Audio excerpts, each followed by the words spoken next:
Kote barani Afrika, uzazi wa kukodi mtu wa kubeba mimba unazidi kuwa chaguo muhimu kwa watu ambao hawawezi kupata watoto. Lakini bado sheria zinatofautiana sana kutoka nchi moja hadi nyingine. Baadhi ya mataifa yana mwongozo ulio wazi, mengine bado yanajadili jinsi mbinu hii inapaswa kuthibitiwa. Surrogacy ni nini hasa? Huu ni mpangilio ambapo mwanamke hubeba mimba na kuzaa mtoto kwa niaba ya mtu mwingine au wanandoa wanaotaka kuwa wazazi. Hawa huitwa wazazi waliokusudiwa.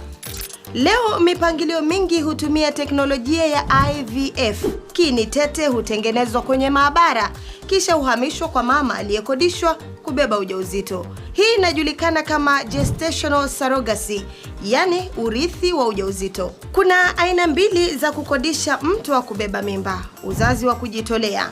Hii inamaanisha mama anayebeba mimba hulipwa tu kwa gharama za matibabu na mahitaji yanayohusiana.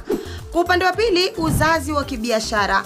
Hapa mama anayebeba mimba hupokea malipo zaidi kwa jukumu lake lote la ubebaji mimba.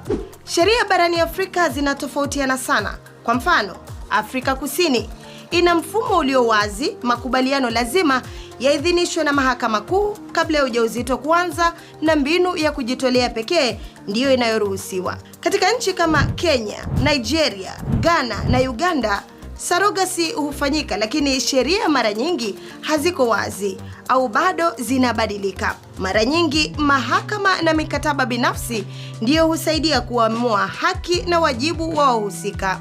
Wanaunga mkono njia hii ya uzazi wanasema inawapa fursa watu ya kupata familia pale ambapo njia nyingi hazifanyi kazi. Wakosoaji wana wasiwasi kuhusu uwezekano wa unyanyasaji wa wanawake, hasa wale walio katika mazingira magumu, katika maeneo yenye umaskini na udhabiti dhaifu wa sheria.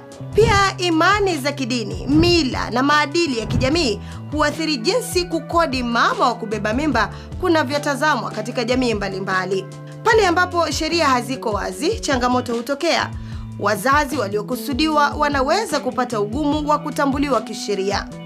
Mama anayebeba mimba anaweza kukosa ulinzi wa kutosha, na watoto waliozaliwa kupitia njia hii pia wanaweza kukumbana na changamoto za usajili wa kuzaliwa, uraia wa utambulisho wa kisheria.